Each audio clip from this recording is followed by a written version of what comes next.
Kembali dalam Malaysia hari ini. Itu dia tadi anda dapat lihat sedikit perkongsian Wakil Industri Pelancongan Tempatan yang pastinya terkesan dengan pelaksanaan PKP yang memberi impak yang cukup besar dalam industri, dan kita tahu bahawa pembatalan tempahan dan juga perkhidmatan menyebabkan kerugian yang banyak kepada pemain industri pelancongan. Dan untuk hari ini kita nak mengetahui mengenai impak industri pelancongan ketika PKP fasa kedua ini. Dan untuk itu kita akan bersama dengan Dr. Fatir Badri Al-Haddad yang merupakan Presiden Persatuan Pengembaraan dan Agensi Pelancongan Selangor FAFTA yang sudah bersedia di talian sekarang. Assalamualaikum. Waalaikumsalam warahmatullahi wabarakatuh. Apa khabar Doktor? Alhamdulillah, kabarnya baik di sini. Okey, baik Doktor. Soalan pertama saya, setelah beberapa hari PKP 2.0 ini dilaksanakan, bagaimana Doktor melihat keadaan semasa industri pelancongan sekarang ni Doktor? Jawapan ringkasnya adalah sangat tenat, sangat teruk. Itu impak dia. Cuba kita kena bayangkan ya, kita dah mengalami PKP ini sejak 10 tahun yang lepas. PKP fasa 1 ni, kalau kita panggil dengan PKP 1.0, kita bermula pada 18 Mac yang lepas. Saya ada satu statistik saya ambil daripada pihak Tourism Malaysia.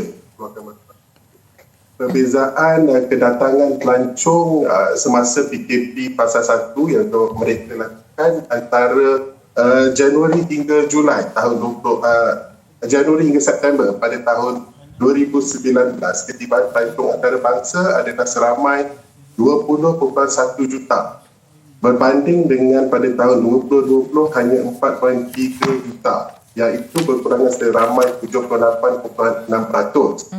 Kita tengok pula daripada segi perbelanjaan, perbelanjaan pelancong pada tahun 2019 adalah sebanyak 66.1 bilion. Kita banding dengan tahun 2020 hanya 12.6 bilion, iaitu berkurangan sebanyak 80.9%.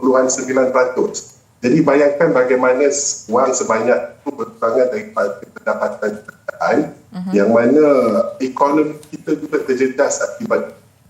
Dan paling terkesan adalah agensi pelancongan. Yang mana agensi pelancongan ini sebenarnya memainkan peranan yang sangat penting di dalam memastikan ketibaan pelancong. Yang mana kita telah melabur banyak. Contohnya pada tahun 2020 kita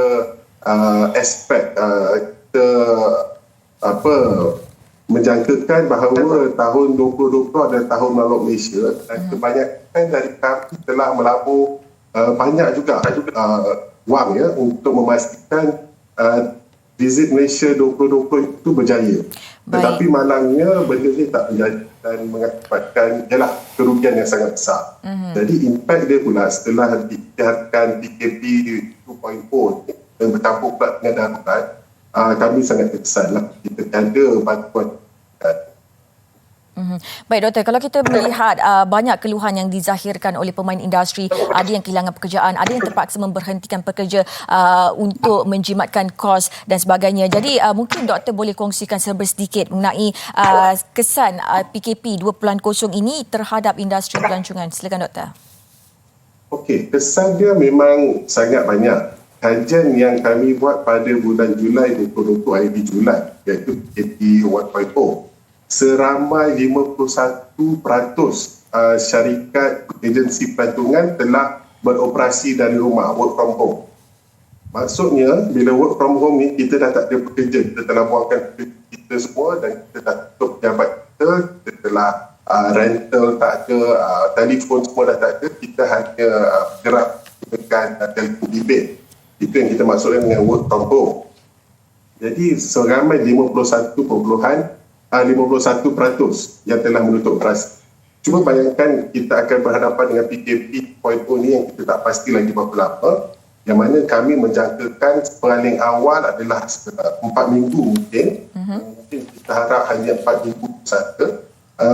Harap-harapnya benda itu tak berlanjutan terlalu lama. Kerana jika ia berlanjutan, dia sangat industri ini akan musnah. Industri pelancongan akan musnah.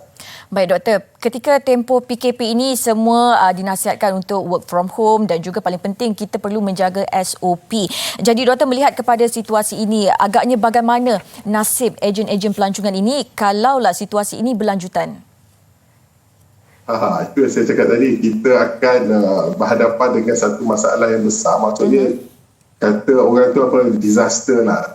Bukan sahaja kepada agensi pelancongan, termasuk kepada ekonomi. Sebagai contoh, macam kita hari ini, kita hanya bersidang melalui talian, atas talian. Yang mana kalau kita bersemuka, mungkin kes saya ada di studio, kita akan memberi impak kepada mungkin macam Fikiah yang berniaga nasi lemak, kita akan bersarapan dulu, dan tol, minyak, petrol semua kita akan gerak. Dari segi sumber ekonomi, dia akan membantu. Tetapi setelah PKP ini kuat-kuasakan, perkara-perkara tersebut semua tidak berlaku. Dan jika ekonomi kita meruntung, begitu jugalah nasib travel agency. Okey, doktor, perlukah ejen-ejen pelancongan ini ataupun pemain-pemain industri dalam sektor pelancongan ini mereka perlu menceburi bidang lain kerana kita tak tahu sampai bila PKP ini akan dilaksanakan dan bagaimana situasinya. Mereka juga perlu meneruskan kelangsungan hidup. Adakah dengan menceburi bidang yang lain itu adalah satu option yang terbaik buat mereka ketika ini? Ya, soalan sangat bagus. Sebenarnya kita pun dah bersama dengan memperkenalkan yang kita panggil bisnes baru kepada usahawan-usahawan agensi pelancongan ini, yang mana kita telah menggalakkan mereka menceburi perniagaan lain, yang mana kita dapati setengah daripada ahli kami dia mempunyai perniagaan yang bukan calang-calang. Yang mana kalau kita tengok, kalau kita bercerita berkaitan dengan Buy Muslim First, contohnya, peniaga-peniaga ini semua memperkenalkan produk-produk baru. Sebagai contoh, ada yang membuat kurma, ada yang buka kilang pembersihan ayam, Jadi pelbagai perniagaan-perniagaan lain yang kita telah lakukan. Begitu juga yang kafe, ramailah yang kita memang menggalakkan ahli kita untuk menceburi bidang. Kita tak boleh tunggu dan apa yang pihak kerajaan boleh bantu, tapi kita kena move forward untuk membantu diri kita sendiri dan membantu ekonomi. Okey, baik doktor. Satu cadangan dan juga satu pesanan yang cukup berguna buat mereka yang terkesan perlu libatkan diri dalam bidang yang lain supaya kita tidak terlalu terkesan dengan situasi yang melanda. Baik, terima kasih banyak-banyak Dr. Fatir Badri Al-Haddad kerana sudi bersama kami di Malaysia hari ini berkongsi dengan mengenai impak industri pelancongan ketika PKP fasa kedua. Terima kasih banyak-banyak doktor. Terima kasih kembali. Okey, baik, itu dia tadi Presiden Persatuan Pengembaraan dan Agensi Pelancongan Selangor SAFTA. Baik, kalau kita lihat pastinya impak PKP ini memberi kesan yang cukup mendalam, cukup besar kepada seluruh masyarakat. Bukan saja di Malaysia, malah di seluruh dunia. Semua industri terkesan ketika ini.